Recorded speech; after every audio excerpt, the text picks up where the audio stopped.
So I'd like to again welcome you to our session today, Integrating Data Forensics into the Entire Test Security Process. And we have a couple of rock star presenters today. Dennis Main, of course, is a Caveon founder. He's chief scientist at Caveon, and he's been in that position for 12 years. Most of you probably have at least heard of Dennis if you don't know him already, but he has pioneered several methods for the statistical detection of potential test fraud. He's conducted more than 450 data forensics projects for more than 50 organizations. And like I said, if you need to know anything about anything at all, not even data forensics, I've learned that you ask Dennis, because Dennis is an encyclopedia of knowledge about pretty much everything.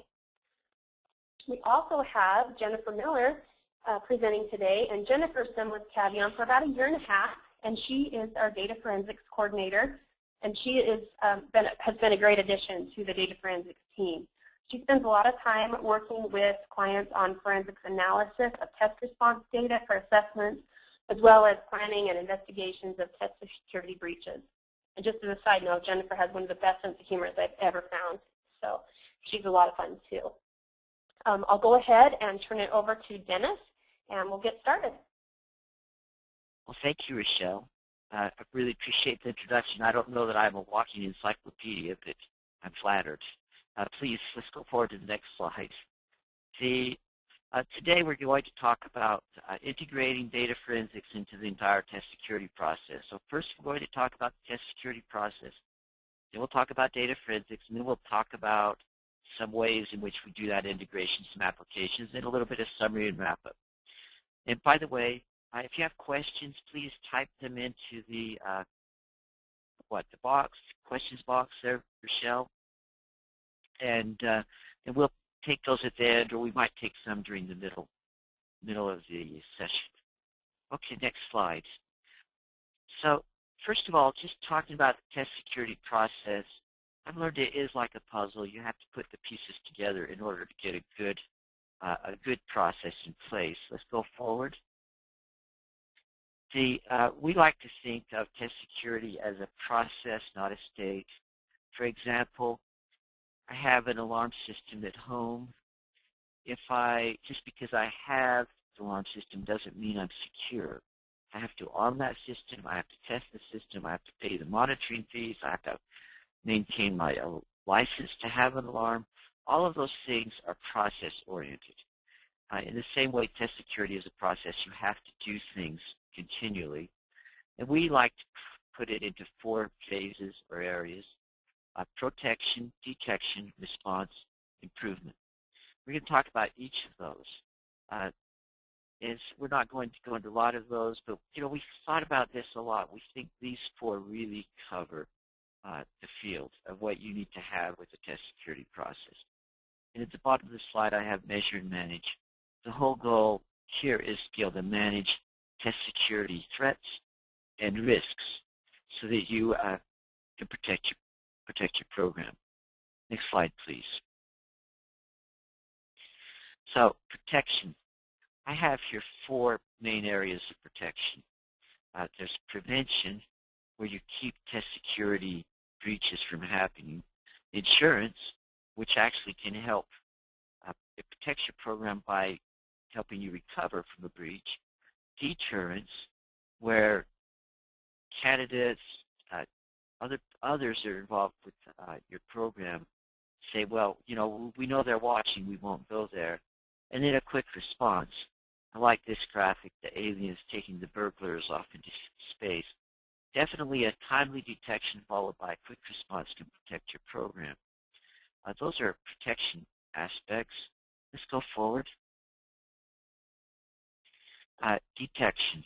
And generally when we think about data forensics, we think of detection, but we're going to talk about it in the context of all of these areas. So I've listed 5 here. Proctoring. The proctors are your frontline defense. They are your best, they're your eyes on the street, your feet on the ground for detecting potential test security problems. Tip lines, those are all the people who are involved with your program who might know of something. Definitely important to have a tip line to detect. Data forensics, analysis of data. Web patrol, searching and scouring the internet for your content can definitely detect breaches. and site monitoring. Sometimes there are lax security problems with sites, and those can be detected by monitoring the sites. Next slide, please. Okay, so this is response. So we have vulnerabilities. Those are weaknesses in your program. Those lead to threats, people who actually will exploit those vulnerabilities, and then the actual exploit or the attack, which then can lead to a breach. When those happen, you need to have a response. So I have 4 areas here. Having an incident response plan in place and then activating that plan. Your follow-up with investigations, communicating. Definitely when you're in the heat of a moment and you're dealing with a difficult test security breach, if it's made public, there'll be a lot of questions. You need to be able to have a really sharp communications plan in place to deal with all the questions that come up and why you're doing the things you're doing. And then sanctions. Sanctions are definitely part of enforcement, definitely part of deterrence, definitely part of making sure that those people who get credentialed or pass the test are those people who are qualified to do so. Next slide, please. And the last area is improvement. We think improvement is really critical. I often gets bypassed or neglected. The circle on the outside of the 4 words, plan, do, check, act, is a cycle that was proposed by Edward Deming. He's a statistician that from the United States, went to Japan after World War II and helped them put in place their quality program. And he emphasized these 4. They're the foundation for modern-day Six Sigma movement and modern-day quality processes. Definitely made a big impact in the Japanese manufacturing industry, and we think it's a really good model to follow here for improvement. And I've listed 4 areas of improvement that you should consider. That each of those are vital for helping you improve test security. Security audit, there's metrics, that is, and we're going to talk about metrics, triage. The National Transportation Safety Board does a triage after every single airplane crash in order to understand the root cause and what should be done to correct those kind of problems. As a result, we have the safest, air travel is the safest form of travel there is as a result of their efforts. Triage is really important to understand how breaches happen and what you can do to mitigate them. And continuing education. It's really important to stay abreast of what is happening in terms of security threats and keeping your people educated and up to speed on how to handle security of your program. It's all about valid and fair testing. Next slide, please. Okay, so we have a poll. Yep, I'll go ahead and launch that poll. The question is, do you currently use data forensics as a means of detecting testing irregularities in your testing program? So go ahead and vote. I'll give you just a few seconds to vote.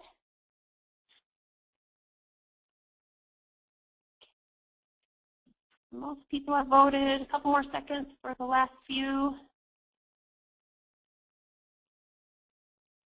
Okay, so I will go ahead, close that poll, and share the results. Okay, so it looks like more than half of you do use data forensics, and about a third said no, you don't use data forensics, and an eighth aren't sure. Well, I've been thinking about this. I think about this stuff all the time. Test scores are data. Really, if the scores are compromised, it will show up in the data. So it's kind of this virtual world, and your closest way to measure that virtual world is the analysis of the data. Data forensics or statistics. So it's really, really important if you're going to maintain valid test results is to be able to monitor them. Let's go forward then. We'll turn the time over to Jennifer. She's got the next section here. Okay, guys. Thanks, Dennis. Can you guys hear me? Yes, we can. Okay. So what I want to talk about now is data forensics specifically as an element of test security. It can be used in all parts of the test security process that Dennis described earlier. It can be used in the protection phase, the detection, and the investigation and response and improvement phases. Next slide. So what is data forensics? Data forensics is the science of gathering evidence of potential test security breaches from the test response data. So when a person takes a test, we gather quite a bit of information in addition to just their responses to the items. We can determine when they took the test, where they took the test. We can also gather information such as where they studied or whether they did or did not take a prep course, and if so, where and what prep course was it. We also have information about the items themselves. We have psychometrics information. And we can also gather information about the their response times on computer-based tests, such as we can determine when a person answered a question. We can also determine their response latency, for example, how long it took them to answer a question. So these are all valuable data that we can use to statistically analyze to identify irregularities. And then depending on what kinds of detections we have statistically, we can make inferences about what may have happened during the testing session. So for example, did we have collusion among examinees, or did we have possible use of pre-knowledge of test content by some of the examinees who took the test? Do we have a situation where we have a review course that may be using live test content as part of their material? We can identify test sites that have poor security, and we can also identify whether we have items that have been disclosed, which items are those, and to what extent have they been disclosed. So the data that we gather are very valuable, and the more data we have, the more information we can get from it. So kind of like what Sherlock Holmes said, we balance probabilities and choose the most likely. In our case, we're looking for improbable events. When we analyze the data, we're looking for highly improbable events that will lead us to looking further to see if we have a test security breach. Next slide. So we can represent statistical anomalies using this Venn diagram that's shown here. If you look at the biggest circle, encompasses almost all of the other circles, and that's statistical anomalies. And statistical anomalies are just data that do not conform to our statistical models of what is normal test taking. It may or may not be an issue. It may or may not be any kind of testing irregularity. It's just data that don't conform to our model of what is normal. And then within that, we have testing irregularities, and these are abnormal occurrences that may have impacted test taking. So testing irregularities are not necessarily on purpose. An example of an irregularity that could impact test taking would be a fire alarm during the test. So it may have impacted the test taking situation, it may not have. And then within that are security violations, and test security violations are when the security protocols are not followed. Again, this may not be intentional. For example, you may have a proctor who accidentally leaves a test booklet open on his or her desk and walks out of the room forgetting that they've done that. So in that case, you have a security protocol that wasn't followed because the proctor was supposed to be in custody of that test booklet the entire time. But it wasn't intentional, and you may not have a security breach as a result of that either, because if no one sees the booklet, or no one gains an unfair advantage from that booklet, from seeing that booklet, then you don't have, you didn't have a security breach. And the next circle is security breaches, and this is where you have an event that's actually potentially jeopardized the fairness and validity of the test. So using the example that I said before, if you have a proctor who leaves a booklet on his desk and walks out of the room, in the case of a security breach, then you might have an examinee walk into the room and catch a glimpse of that booklet. So Again, this may not be intentional, but in this case, the examinee has seen the test booklet, and therefore the fairness and validity of the test has been potentially jeopardized. And then finally, we have test fraud, which is an intentional breaching of test security for the purpose of gaining an unfair advantage. And what you'll see from this Venn diagram is that statistical anomalies does not fully encompass the testing irregularities. And that's because, like anything, statistics aren't perfect and neither are data. And so we might have an irregularity that doesn't produce a statistical anomaly, or that anomaly may not be detected because it isn't seen in the data. Next slide, please. So this slide is pretty much what I just said, so we can move to the next slide. Okay, so we can use different statistics to detect different kinds of testing irregularities. So some common types of irregularities, one is pre-knowledge of test content, where you have examinees that are using maybe brain dump content that they purchased off the internet, or someone has shared with them live test content, or maybe they've attended a review course that has access to actual live test content that is being used as part of the review material. You maybe have somebody who has access to the answer key.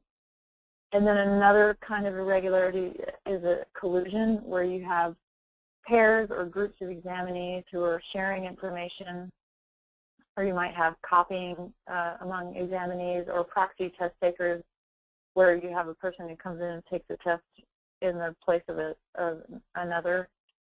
And then you have sharing of content among examinees too. And then a final common type is tampering, which such as where a person manipulates the testing materials or the answer sheet in order to boost scores. So with each of these types of irregularities, we have different statistics that are best to detect those types of irregularities. So in the case of pre-knowledge of test content, we use adherence statistics a lot, and we use person fit statistics, so we can have information about what we expected that examinee, how we expected that examinee to perform on the test versus how they actually performed. And if there's a large discrepancy between those two things, then we might want to look and see if that examinee had access to test material. We can look at gains and scores. If we have an unusually high gain and score from one event to the next, we might have an issue there. We can look at high pass rates or clusters of high pass rates. We can look at score differencing. With score differencing, an example of that would be if we have a test that has multiple forms, and we might have some items that are common among all of those forms, and then we might have items that are unique to each form. And so if we group the items according to common or unique items, we can look at examinees' performance on those groups of items and see if there's a large difference between their performance on those items. And if you have much better performance on the group of common items, then you might have an issue where an examinee had access to test content prior to taking the test. We can also inoculate tests with Trojan horse items and embedded verification test items. And Dennis is going to talk about these in a minute. He'll provide a much better definition for them. But we can use these types of items to detect cases where people may have had access to test content. And then finally, we can look at response time. If we have superhuman response time, someone who responds so quickly to items that they couldn't have even read it in the amount of time that they responded, then we might have an issue there. And then with collusion, we look at similarity. We're looking at extreme similarity among pairs of tests and also clusters of tests. And we can also do an analysis where if we have extreme similarity between a pair of tests, then we can do a source copier analysis, which can give us an idea of which of the examinees may have copied from the other, or maybe neither examinee copied from the other. Maybe they were sharing information back and forth during the test. So we can get information that way. And then we can also look at shared personal information. This is really helpful in particular for proxy test taking. Sometimes we'll see examinees who have common email addresses, maybe 2 or more examinees that are using the same email address to register for the test. And this can suggest that there's some relationship between these examinees, and often we want to look at that to see if we have an issue where someone else is registered. For example, a proxy test taker has registered for the examinees, or why do they not have unique email addresses? And then finally, for tampering of test materials, we look at answer changes like erasures or changes on the computer. We want to look at the nature of those changes too. We want to look at whether they're wrong to right or right to wrong. And then we want to look at score gains that may be associated with those changes. So if we have a high number of wrong to right answer changes and we also have a significant score gain associated with that, then that can be indicative of possible tampering with the test materials. And then we also can look at inconsistent score data. So if we have, for example, a student who takes the test at 3 different times and performs poorly on the first administration of the test and then performs really, really well on the next, and then the next year performs poorly again, that can give us clues as to what may have happened in that middle testing session that might have been inappropriate or a breach in test security. Next slide, please. So we have all these wonderful tools in our toolbox, and what we want to do is try to focus our attention on answering our four primary questions for data forensics. The first question is, who has gained an unfair advantage? Which individuals may have gained an unfair advantage as a result of this irregularity? Do we have a single test taker or multiple test takers? And then the next question we want to answer is, where is that advantage possibly concentrated? Is it concentrated at a particular test site? Is it concentrated in a school? Or do we have a lot of examinees who took a particular review course who are also being flagged for irregularities?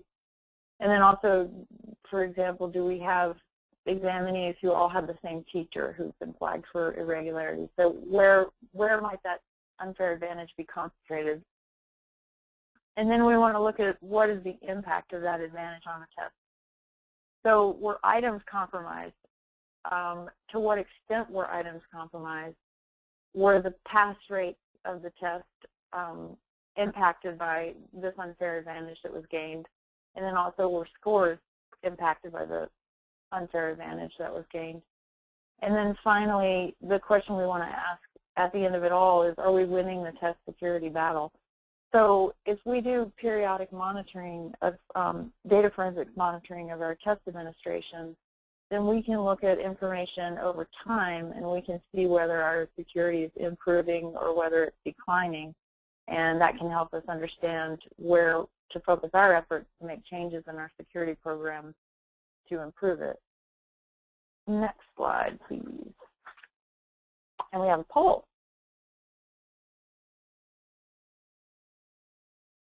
Okay, let's go Michelle. ahead and launch that poll. Yep, sorry, I was already speaking on mute. Okay, there's the next poll on your screen. In what capacity are you most likely to use data forensics? So go ahead and cast your vote.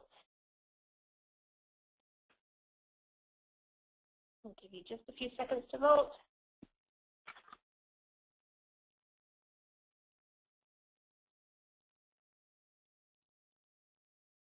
Okay, about 70% of the votes in.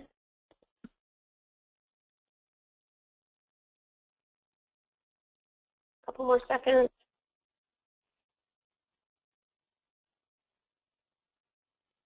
Okay, we'll call that good. We have the majority of people have voted, so I will go ahead and share those results. Okay, so it looks like most of our people would use data forensics in all of the phases of the test security process, which is good. And then second to that, it looks like a lot of people use them in investigations and then finally monitoring. So that's interesting. I'm happy to see the all of the above because if you go to the next slide, I'm going to talk about how to use data forensics. So as I was saying earlier, data forensics can be used in all the phases of the test security process, and it can be used in the protection phase. And this is interesting because if we do data forensics regularly after our test administration, then we can quickly identify testing irregularities. We can quickly identify security breaches or threats, and then we can respond to those quickly. And that's really helpful because it helps us contain any damage that may have occurred as a result of a security breach, and it helps prevent any further damage. And we can also use data forensics as a deterrent. It's very handy that way. If we advertise the fact that we're doing regular forensic monitoring, then if you have an examinee who's considering on the fence about whether he or she wants to cheat on the test, if they know that it's being monitored through data forensics and they know there's a possibility their score could be invalidated, then they might make the decision not to cheat. So it can actually prevent cheating altogether. This is kind of similar to saying, to posting a sign that says this area is radar patrolled. And then we can use it in the detection phase through monitoring. So in that situation, if we do analysis after our test administration, we can identify hot spots or areas where we have possible security breaches or issues. And that's kind of like fire spotting where we see smoke, and then that helps us identify where we need to go to investigate to see if there's a fire. And then data forensics is helpful in the response phase as well, of course. If we have a suspected security incident, for example, if a proctor has indicated that he saw two examinees acting strangely during a testing session but was unable to gather any additional information, we can go back after the fact and analyze the data to see if there's an extreme similarity between those two tests that might give us some additional clues as to what happened. Were they possibly sharing information, or was one of the examinees copying off the other? So we can use data forensics in that respect as well.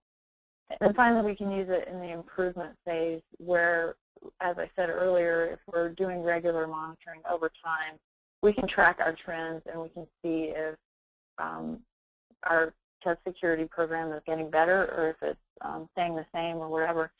And also, it's really helpful if we decide to make a change in our test security program. We have a baseline from our previous analyses, and we can see if that change has actually helped our test security or if it hasn't done anything. So it helps us understand whether we're getting a return on our investment, so to speak.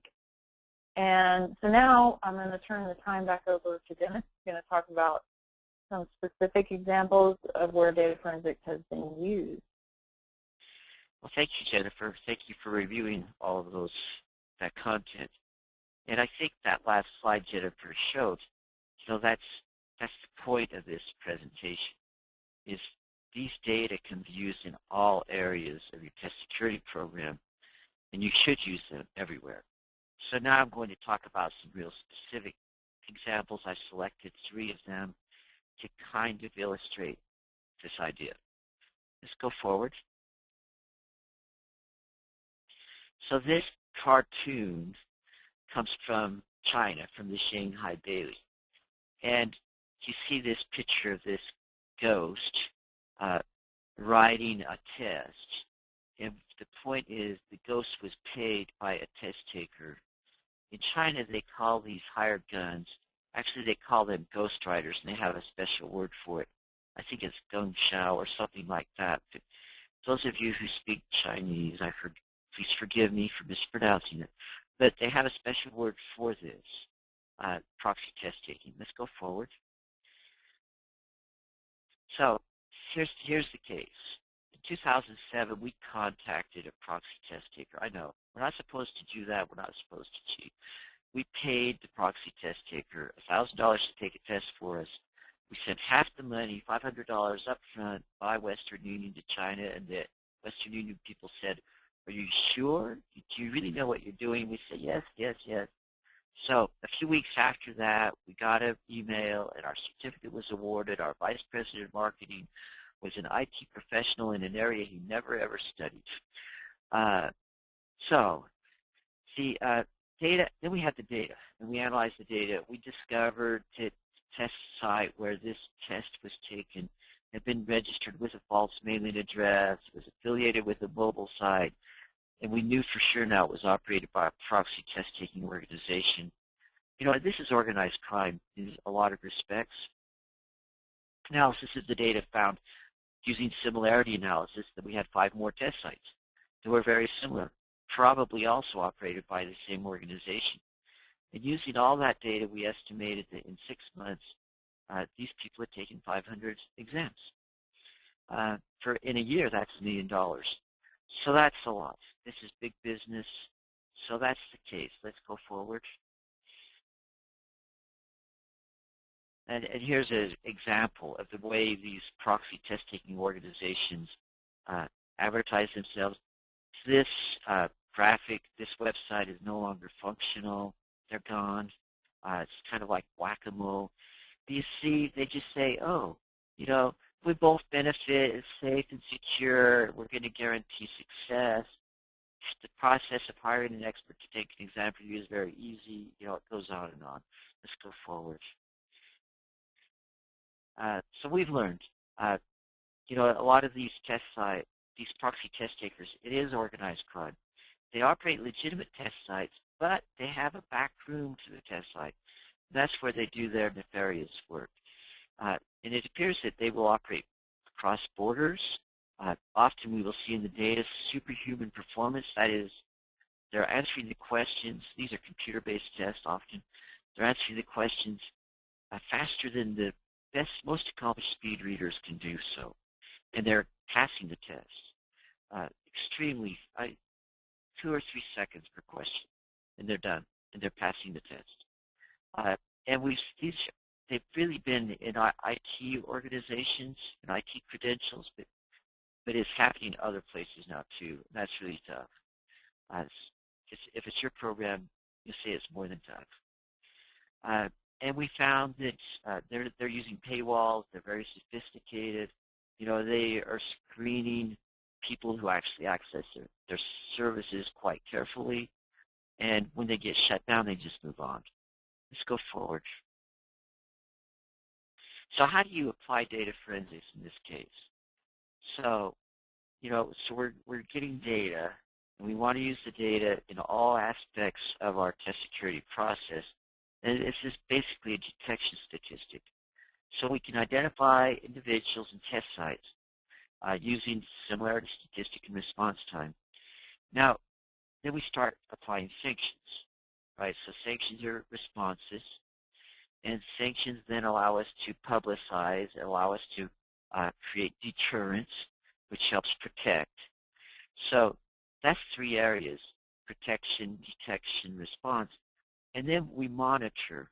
We use key performance indicators to learn, are we winning the battle? So we take these statistics, we start measuring them through time. And I think this idea of using key performance indicators and using security metrics is relatively new. I heard Ray Nicosia and Rachel Shernick talking about monitoring and looking at these quality indicators through times to show the impact of certain specific security actions, and that's what we want to do. We definitely want to improve, and we definitely want to monitor.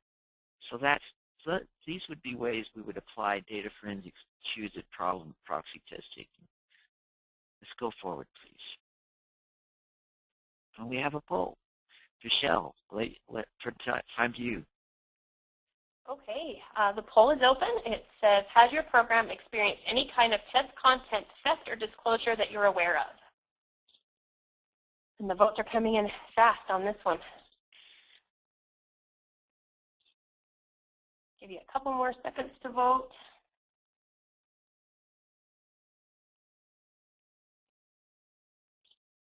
A couple last votes coming in. Okay, so we'll go ahead and share those results with you.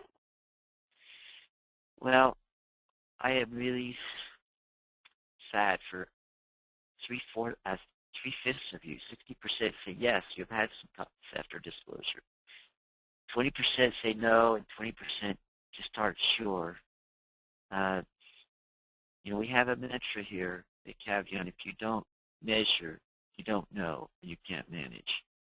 So it's kind of important to find out. And yes, it's important to deal with these. Let's go forward. Okay, this next example is exam piracy. Let's move forward. So the case I'm talking about here happened in 2012. Our client intercepted a copy of a stolen exam. 97% of the items on this copy they intercepted were near exact of the items that were on the exam. And it just so happened the people who put this document together left metadata in the document. The metadata analyzed when, where, who produced the document. And the person, the author, was a test taker in the data. So we took that data and then found, using that person's exam and using similarity analysis, we found 15 more test takers in 1 month period who are extremely similar. So this is piracy on a small scale, being shared within a very tight group, not being shared on the internet or whatever. It's still definitely damaging and definitely a problem. And, you know, the similarity analysis said this was just incredibly small in terms of probability that this would happen through normal test taking. And the thing that was interesting is the people who stole the exam, they put together an answer key and 10 of the answers were wrong. And we find that a lot. That's why people tend to cheat, is they don't know what they're doing. And it really shows up when they start trying to put in answers for the questions and they don't know. Anyways, these probabilities are like 1 in, 10 trillion cubed. So that's just so small. It is so compelling. Greg Slyzik said this: often the data are so compelling, they further demand an explanation and an answer. Let's go forward, please. So, you know, not just this case, a lot of other data we've looked at, we've learned that the stolen content and use of the content can be really prevalent, maybe as many as 16% or greater. It's not just always people that are trying to make a buck. Sometimes it's just groups of friends and colleagues and associates. They're just trying to game the system the best they can. And we've also learned that, and we would expect this, that they've gotten wise to some of the prevention and deterrent tactics and countermeasures that we are implementing. So we're going to talk about going to talk about Trojan horse question. The test thieves are calling these ghost questions as an example, and we monitor that. And but also we've learned that some of these people just don't know what's going on. They think they can just get anything off the internet and it's fine, it's valid, it's legal to use, and so they just use it, and they don't even realize they're using stolen content. So education is really important here. Let's go forward here. Okay, so we want to counter piracy. We can counter it with Trojan horse items, embedded verification test items. These items allow us to build security into the exam.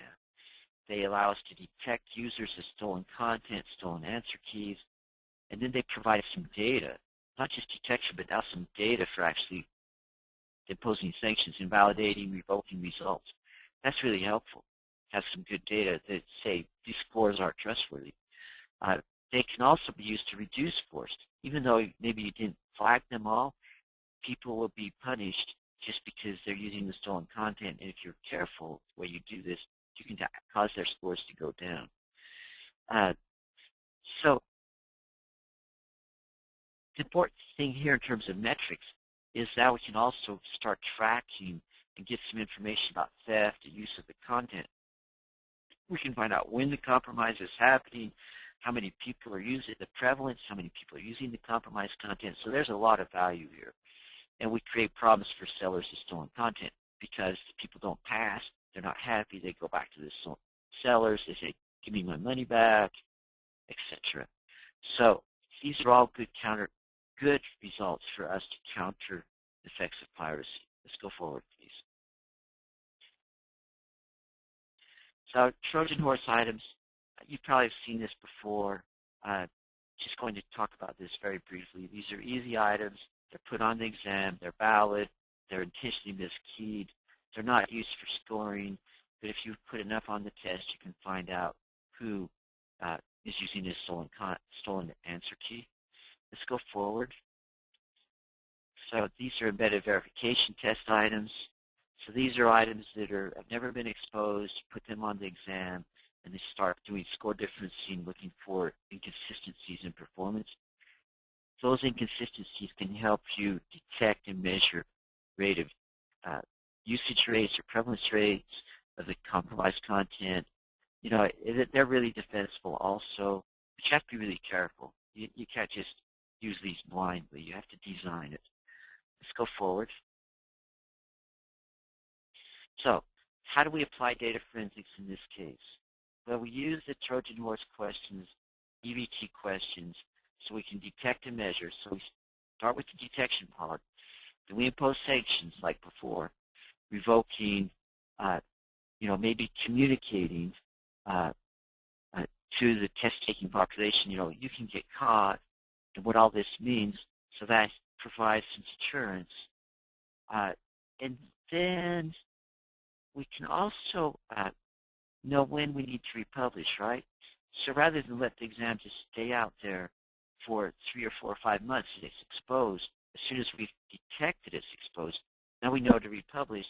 So that keeps people from passing who shouldn't pass because they need to pass the legitimate content that's not been disclosed yet. So that can also help with timing.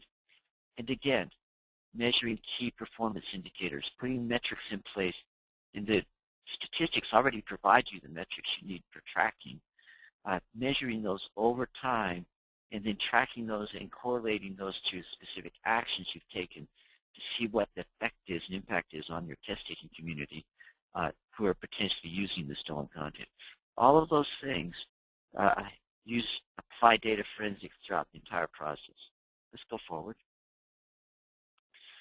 So my third example here is disclosure of content by teachers or instructors. Let's go forward. So I have just two examples. In 2007, at the Denver International Airport, service air instructors who were responsible for teaching workers to de-ice aircraft were found disclosing answers to those same people being trained. Always gives me the shivers when I get on an airplane in Denver in the winter. Actually, I don't think it's specific to Denver. But yes, and then in 2011, there's a principal in Mississippi who had her license suspended because she instructed teachers to chunk and redirect. That is, she told the teachers to have the students answer maybe 5 questions, then raise their hand. The teachers would come along, look at the students' answer sheet, and redirect the students to which questions needed to be have more work on, effectively telling them which ones they had wrong. So those are examples of disclosing answers. Let's go forward. So we've learned in the data that insiders, proctors, instructors, teachers can compromise exams. And, the test booklets aren't always kept secure. They're supposed to be kept locked up, but they're not always locked up. Sometimes the teachers or instructors put together, they'll harvest the content, they'll aggregate it, and they'll build what we call a drill it and kill it book, which has a lot of the content in, which they then use to instruct the students. And often you will have, again, answer keys that have errors. Those could be extremely helpful in the analysis of data when you know you have answer keys that have been imputed with errors, because you can analyze those. Those will give you a lot of information. And it's not always the case that test takers know anything wrong has happened. You know, in the case in Denver, they did know, and they told the news organization, but they don't always know. And often you will need investigators to penetrate the code of silence. You know, these people that do this, they know they're doing wrong, and they're not going to talk willingly. Okay, let's go forward. So how do we apply data forensics in this context? Well, again, we start with detection. We're monitoring groups, teachers, test sites where this kind of thing could be happening. We're using specific statistics. Similarity, use similarity a lot is probably the most valuable statistic you can use. Also, timestamps on responses. If you have computer-based tests, you can actually record when the people answered the questions, and you can align those up and decide, oh, these people are answering the questions at the same time, lockstep together. That could indicate pacing. That could indicate that, oh, the test takers are being directed by someone else, and looking for answer changes. Those things can all be really helpful in detecting content disclosure. And again, once you detect it or detect where it is, now you can put in place things like test site monitoring, you know, visiting those sites, seeing what's happening, you know, asking for explanations.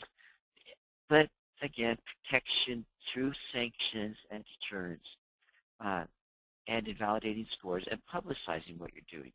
All those things become critical, and investigations, etc. Investigations should also be guided and helped with the data analysis that you get, so your investigators know who to talk to and who are the people who are most likely to have been involved. And again, we want to employ metrics here, key performance indicators on all these statistics that we're tracking potential disclosure of the content by instructors or teachers to determine whether we're winning the battle. So that's how we apply that. Okay, next slide, please. So now we're time for our review wrap-up. Please make sure you ask questions. If we don't get a chance to answer your questions, we will try our best to send out to answer those by email or some other way. Let's go forward. So I think just have one summary slide here, and that is data analytics statistics can be applied throughout all of your processes. I mean, obviously, you don't print numbers and that's your communications, but it can definitely be used to inform your communications. It can definitely be used to help you with your security audits and improvements. They can definitely be used for quickly, just-in-time detecting when you have potential breaches and responding to those. All of those things are vital and critical. And this last point is it's really important to measure so you can manage. You know, test scores are all about data.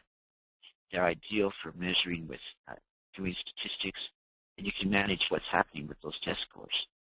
And I think this corollary is we really need to learn from our experiences and mistakes if we don't wish to repeat them. I just cannot underemphasize the importance of triage and going and using data to help you understand what went wrong and how it went wrong as you deal with test security breaches.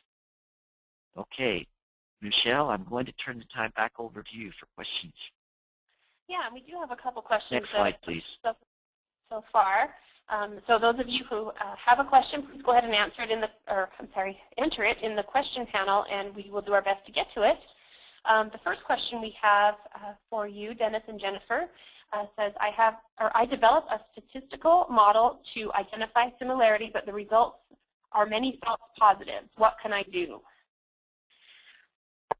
Okay, so to get a lot of false positives, similarity is done by comparing every test with every other test within a group.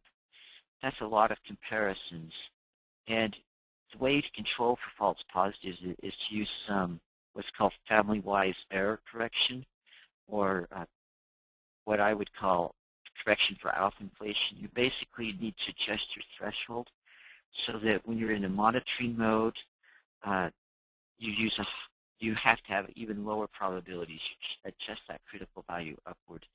The Bonferroni correction tells you how to do this. That's what you need to do. But I want to add a point, that is, when you're actually analyzing a specific case where you suspect, because of other information or whatever, or maybe it was flagged, that you have an issue, you don't need to do these kind of corrections.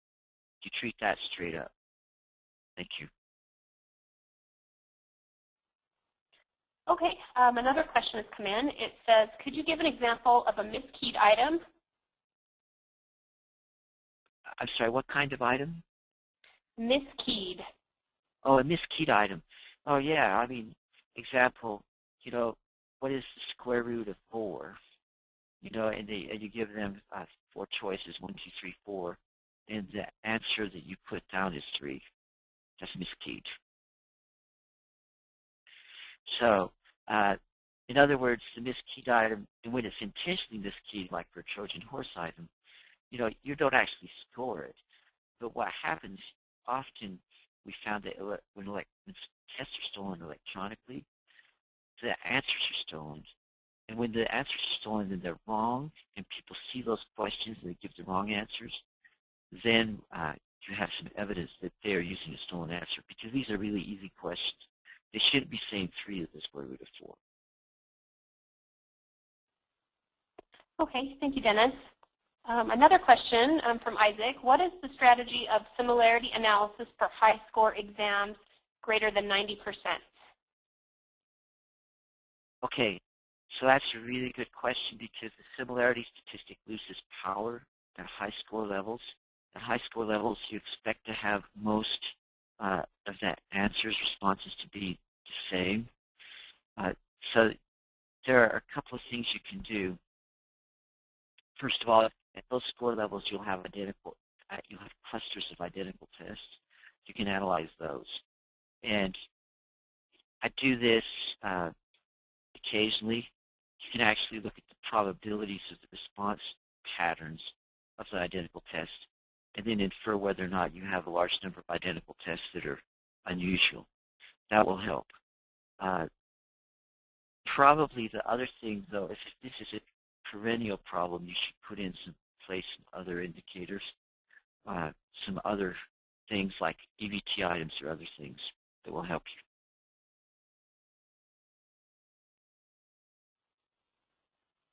Okay, I'm not seeing any more questions. If you have a question, then go ahead and enter it now, and we'll be sure to answer it. We have just a couple minutes left in this session.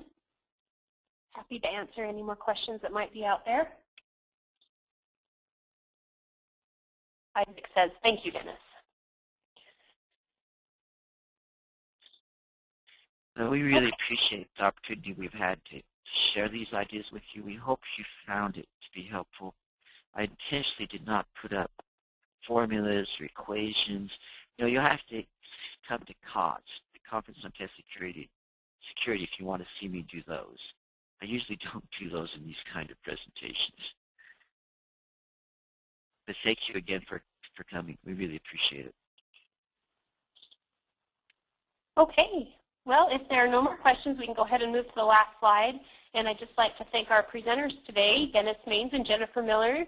Great job today. I hope you found this information helpful. Like I said, just to reiterate, I will send out a recording of the session and the slides in a couple of days. So look for that in your email. If you have any questions, you can see Dennis's, and Jennifer's emails up on the screen there. You can also email me at any time, and I can get your question routed to the appropriate person. So thanks again, everyone. I hope you have a great week, and we appreciate your attendance today. Bye-bye.